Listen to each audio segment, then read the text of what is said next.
with USACE at the Panama City site office, and I will be the project engineer for Eastpoint and 2 Mile.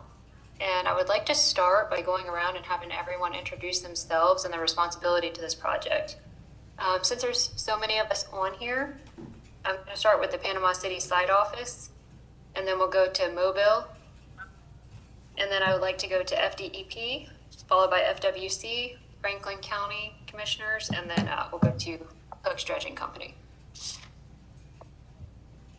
So over here in Panama, we also have Ian Linderman. I'll be the QA on for probably the majority of the project. And you've got Wayland Register. I'm the site manager of the office, and I'll be the contracting officer's representative on this project.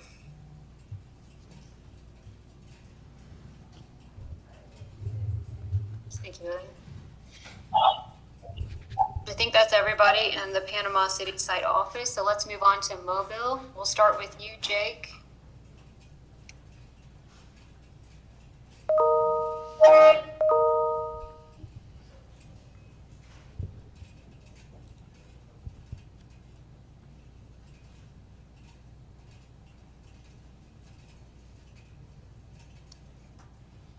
Herb or Jake Lambert, can any of you hear me? Are you guys on?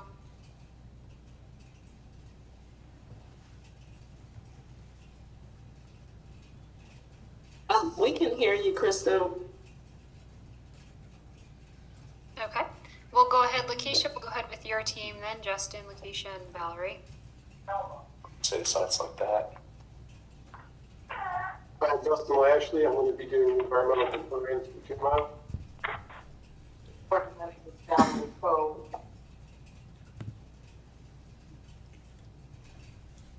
Lakeisha Reynolds serve as the section chief for the environmental team here. Thank you, Lakeisha. All right, we'll go on to anyone with FDEP. Yeah, this is Kenneth Dickey. I'm with the Compliance Assurance Program in Pensacola. This is Mark Sumner. I'm with the Panama City and the Tallahassee branch offices for the Northwest District.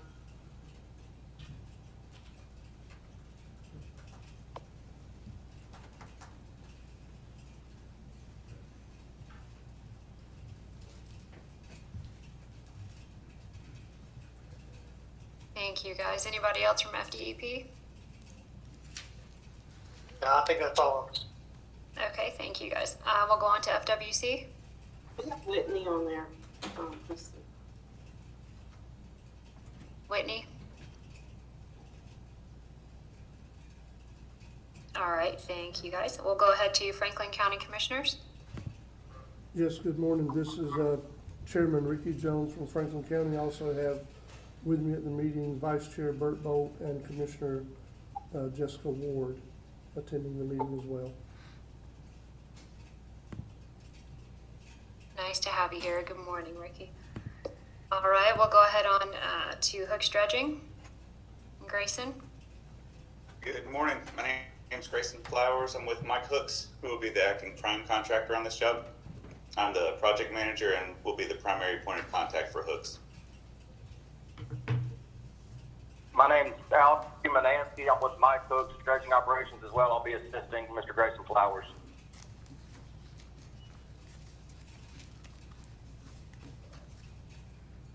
Thank you, guys. Is there anyone that has not introduced themselves that would like to do so now?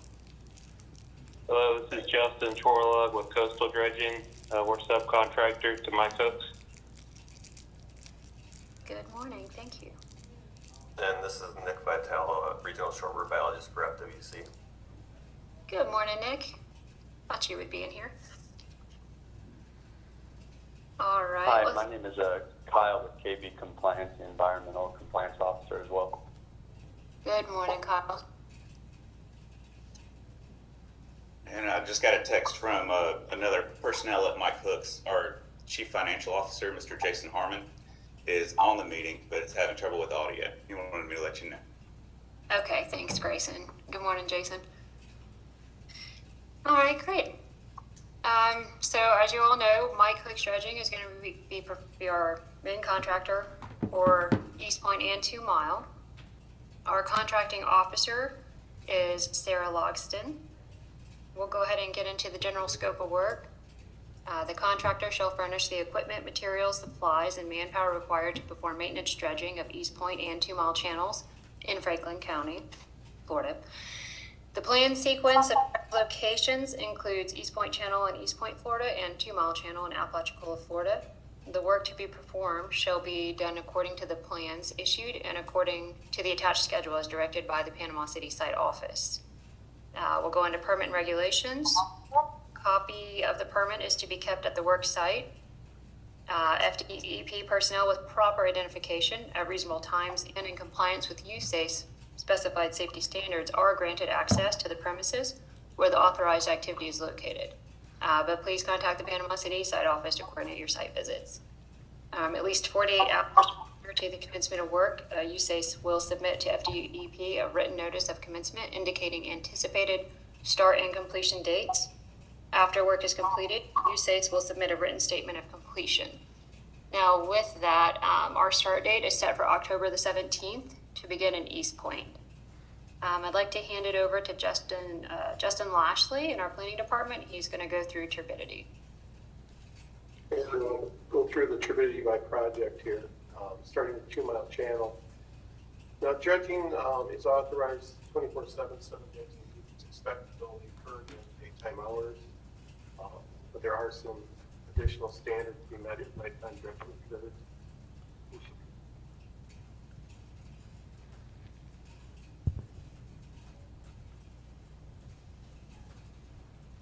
Turbidity measurements will be conducted every 4 hours during the initial 20-minute period. During daylight hours only. Daylight dredging is restricted to daylight. Sampling shall not exceed 29 MTU.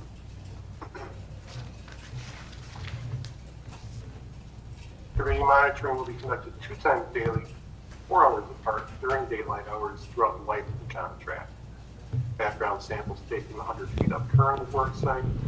Compliance samples taken directly outside intercity barriers surrounding the work site within the densest portion of any usable fluid. Compliance samples shall also be taken anywhere SVD are located within the mixing zone. All samples to be taken at mid-depth only. And project activity should not elevate turbidity more than 29 MTUs above background. If turbidity levels exceed the background turbidity levels as specified in the permit, the contractor shall cease activities until corrective actions have been taken. Should a work stoppage occur, the contractor shall notify the COR, and the COR will notify PDC.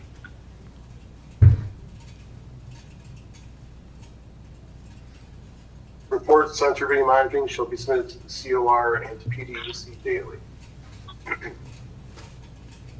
Turbidity at Eastpoint Channel. Page.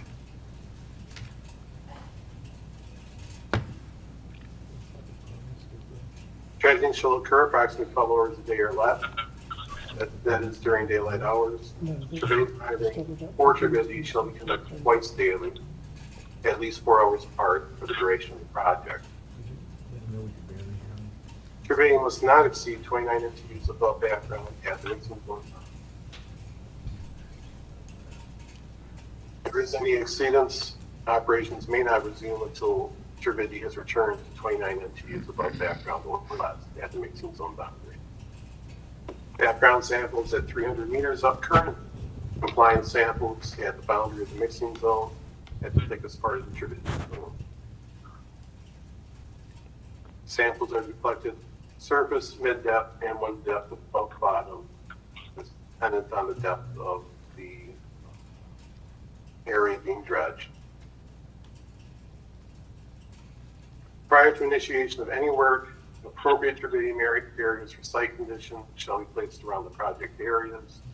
These are indicated on project plans. Should a work stoppage occur, the contractor shall notify the contracting officer's representative and PDEC. Again, turbidity reports shall be sent to the COR and PDEC daily. Wetlands and SAV. Prior to the initiation of any work, tribute areas appropriate for site conditions shall be placed. As we mentioned, that's indicated on the plans. Next page.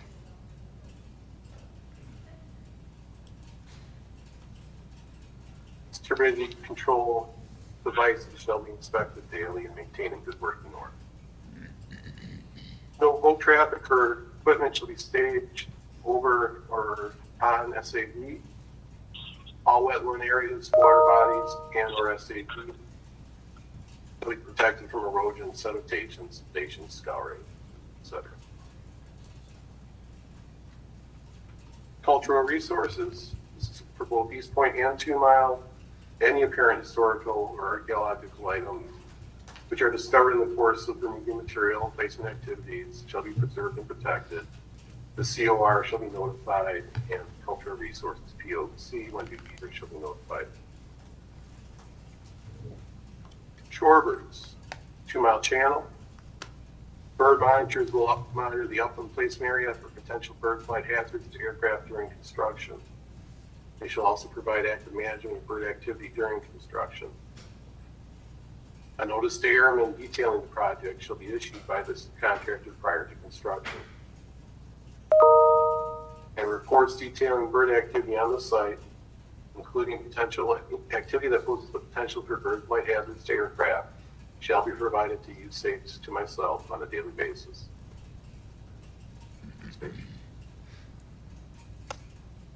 And then Valerie Powell taking the rest. Endangered species for Eastpoint and 2 Mile. The contractor shall take all necessary precautions to ensure that maintenance and dredging activities do not adversely impact any of the TNE species or critical habitats of species. The contractor shall avoid collisions with and harming any of the animals. The contractor shall further instruct all personnel that the project area waters are designated as Gulf sturgeon critical habitat. All construction personnel shall be advised that there are civil and criminal penalties for harming, harassing, or killing these species or destroying or adversely modifying critical habitat of the species. Upon locating a dead, injured, or sick, endangered, or threatened sea turtle specimen, initial notification shall be made to FWC of the number indicated. If there are any incidents, live or dead, involving threatened or endangered species, the contractor shall notify the contracting officer, COR representative, and the following individuals that are listed within the 24 hours. We have listed Lakeisha Reynolds from Corps of Engineers, NEPS, as well as FWC Hotline and Sea Turtle Strand. For manatee conditions for both Eastpoint and 2 Mile, in terms of awareness for manatee presence, be aware, presence in speed zones to avoid injury to manatees. In terms of idle speed, at all times when in the immediate project area or while in water where the draft of the vessel provides less than 4-foot clearance from the bottom, siltation or turbidity varies must be made of material in which manatees cannot become entangled, be properly secured and monitored on a regular basis. On all site project personnel are responsible for observing water-related activities for the presence of marine turtles and manatees. If a manatee is sighted within 100 yards of the project area, all appropriate precautions shall be implemented by the contractor to ensure protection of the manatee. All in-water operations, including vessels, shall be shut down for marine turtle or manatee comes within 50 feet of the operations.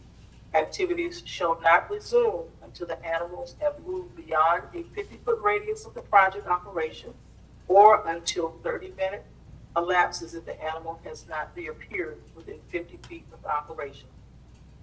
Animals shall not be herded away or harassed into leaving. Report all collisions with or injury to a manatee or marine turtle to FWC. Number and email is indicated. Also keep in mind of signage. Temporary signs shall be posted prior to and during all in-water activities. Awareness and signs that have been already approved for this use by FWC must be used. One sign which reads, "Voters must be posted," and also a second signage measuring 8.5 by 11, explaining the requirements for idle speed and the shutdown of wind water operations must be posted in a location prominently visible to all personnel. Are there any questions at this time in terms of environmental standard conditions for Trevally?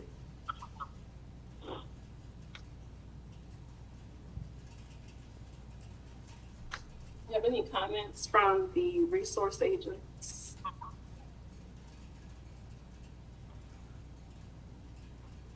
I'd just like to, this is kind of Dicky with DEP. I would just like to point out that the turbidity monitoring report shall be submitted to the department each Monday following the project commencement. It currently says in the permits to submit those to Michael Fuller, but that's changed now. Those will be submitted to Mark Sumner. So the email address in the permit is inaccurate now. It will be Michael. Instead of Michael Fuller, it will be Mark Sumner. Understood, thank you. Thank you. This is Grayson Flowers. Understood, and I will get with Kristen following the meeting to make sure we have the right contact information. Very good. Thanks, Grayson. I added my email to the group chat, so you should have it in there.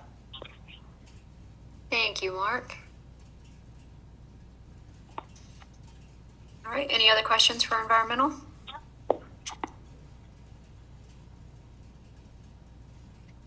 Okay, we'll move on to the disposal sites. For the Eastpoint channel, all the dredge material will be transported and placed into the contractor constructed beneficial use cell that's going to be located adjacent to the channel. This site will be inspected by USACE Panama City. For 2 Mile channel, all the material excavated will be transported and placed into the designated upland disposal area, and once again inspected by USACE Panama City. For administration and technical requirements, upon initiation of work, the contractor shall prosecute the work with faithfulness and energy and at all times endeavor to meet the schedule determined by the KO or COR.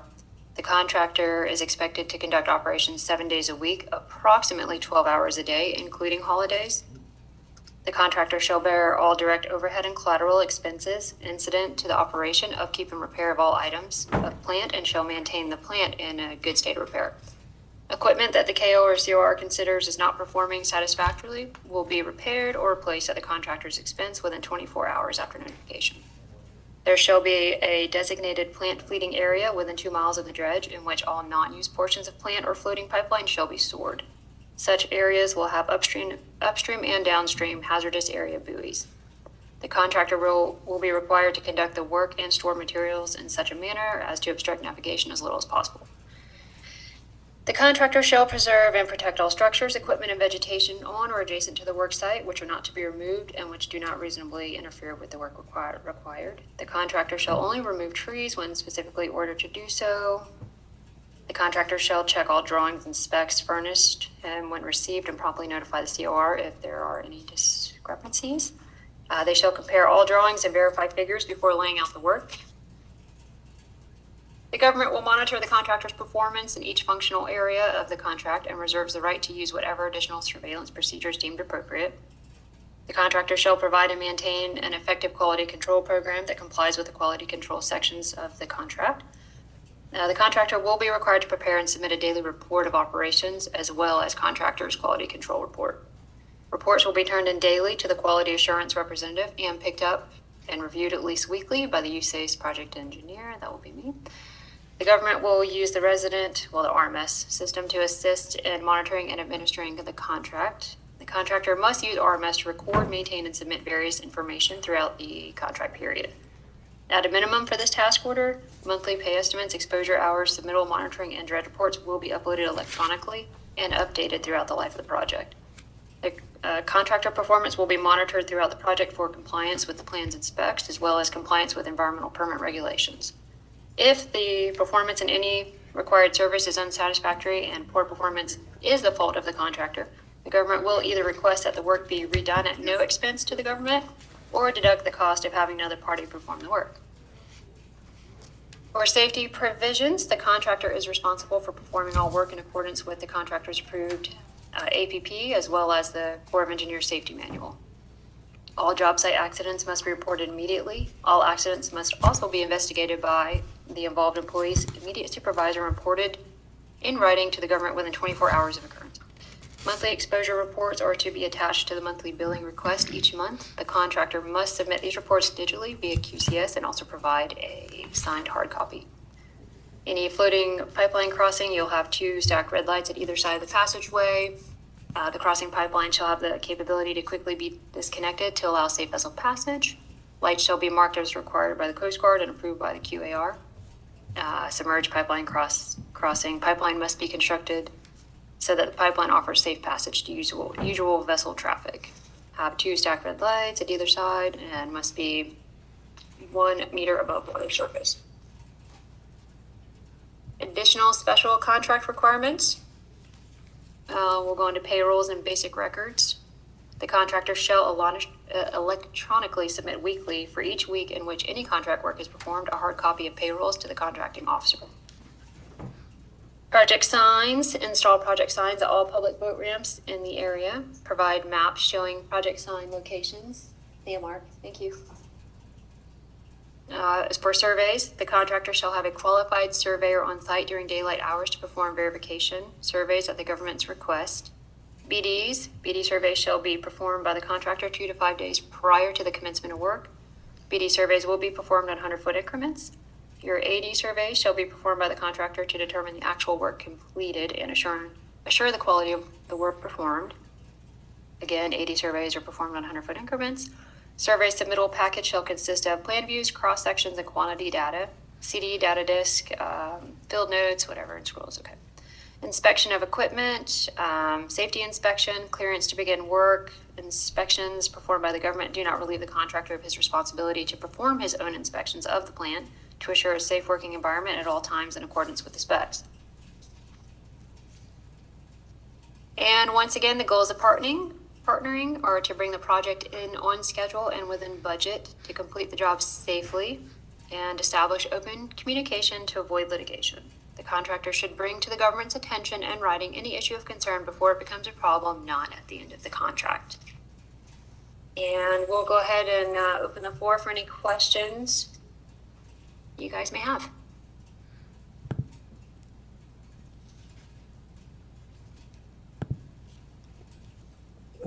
Yes, this is Commissioner Jones from Franklin County. Can you hear me? Yes, we can hear you. I just want to make sure it's working properly. I do have a couple of questions that have been, this is a summarization of questions that we've received from our public, from our constituents, and from the commission. Specifically, I just want to clarify and make sure to put it on record that we understand the way it is. Particularly the Eastpoint channel, the depth was either 6 or 8 feet at low tide line with possible overruns. That's the way I remember it. I just want to clarify that for the record, if it's possible.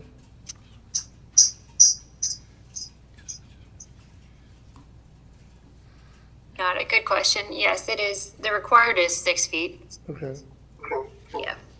And another question is, from looking at the agenda packet that sent to us yesterday, and I want to clarify this before I start. We've had discussions several times. This has been a long time coming. We are very glad that we're to this point as a commission, as a county.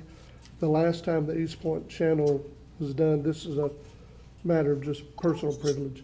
I was in high school the last time it was dredged, and I'm currently receiving AARP solicitations in the mail, so it's been a long time coming.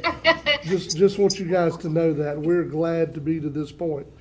The only issue that's caused heartburn for a lot of us, particularly, is there was discussion several months back about adding money to this project. The issue with that was, and it wasn't trying to cut it off or say we're not good with doing the work. The issue is, as a county, it's just so much different than how we have to do business. So we're fine with, and the commission talked about it this morning, we're fine with if we start this project and it's gonna take more to do the complete job, that's something we can tackle, try to change as some kind of change order type process. We're used to that process. We are not, as a county and our constituency, used to completely paying for everything up front and no work's been done yet. So I want to make sure to clarify, there was no, as the chairman, 8 months ago, I said, no, we're not good with adding money to the project. That's because the project had not started yet. It wasn't because we didn't support, as a county, making sure we're doing, as it said originally, the original length, width, and depth of the Eastpoint channel, but the current documents look like we're stopping short of doing the entire length. So we as a board are fine if there needs to be a discussion on how we're gonna handle that. We're good with that, but we are not good with not doing a complete project. And I just want to make sure that was stated for you guys as well.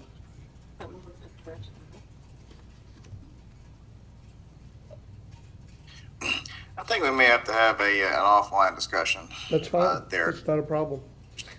Exactly what we're understanding the concerns there and see what we can do to make sure everything's all addressed. I hate the whole group here. But yeah, we'll definitely talk about this later. That sounds great. And I wasn't trying to hijack the meeting. I just want to make sure we get what we're looking for, and when it's done, it's going to benefit the communities of Eastpoint and Appalachian, Franklin County for many years to come, because it was a complete project. So that would be great. Thank you. Mr. Chairman. Yes. Thank you. I had a question if I. Okay, are there any other questions at this time? Yes, ma'am, I have one more. Yeah, this is Nick Vitale with FWC. I just wanted to confirm the timeline. I was looking at the schedule. It says, I think it's due to be finished by February 14th. Is that still correct? Yes. Okay. I was just trying to confirm, as some of you may know, there's state listed shorebird species that nest on the existing rock jetty over at Eastpoint. So if the construction were to go past February or mid-February, we might start running into nesting season for those birds. So if that does occur, just let me know and we can discuss kind of strategies for minimizing potential impacts to those birds. But if it ends by February 14th, you should be good to go. Okay, and that's by mid-February, Nick? Yeah, the species that nest there are really starting in March. So, okay. Like I said, if things get delayed and it's going to go into March, let me know and we can discuss trying to, like I said, minimize those impacts. Okay, that sounds great. Thank you, Nick. Hey, this is Herb Bullock with the board. Does the contractor have an estimate of how long it would take to construct the Eastpoint berm?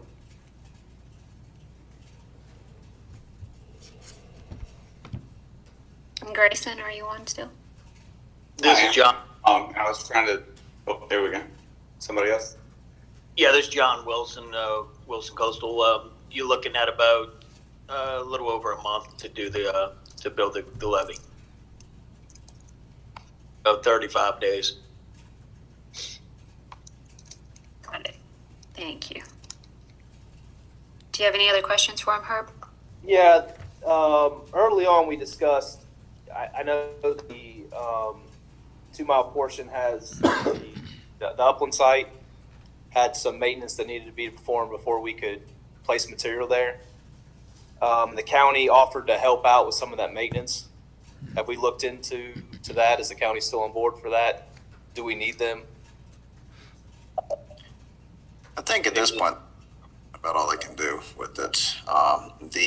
Any additional work is going to require more equipment than I think what they've got available.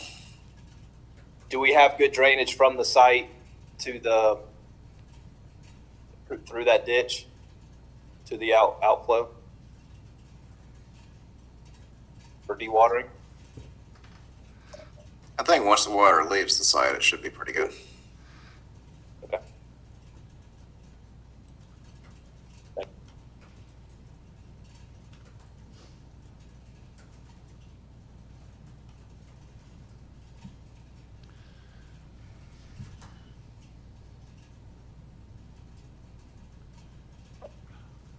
Okay. Any other questions?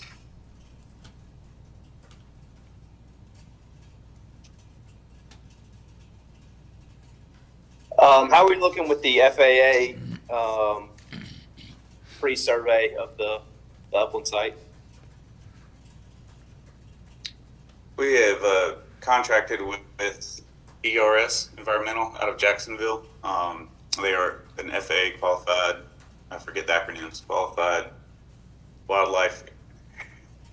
I'd have to look it up. But we made sure they had the right credentials. They were planning to attend the meeting today, but something came up. They are planning on being on site to conduct the survey within the next 3 to 4 weeks.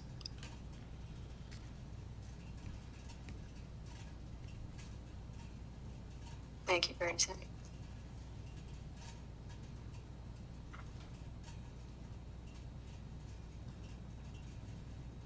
Okay. Any other questions, Herb? I think I'm good this time. Okay. I'm sure I'll have more at the prep meeting. But big picture, I think I'm good. Okay. And any other questions? Now is the time.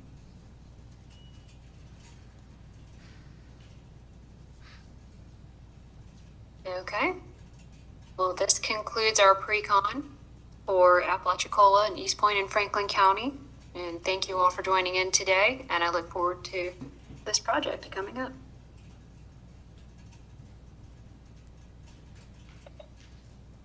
Thank you. Thank you, Kristen. And thank you to everybody that's put in the work to get us to this point. Thank y'all so much. Yes, thank you. Is that it, Mike? Yes, you can just end if they're gone.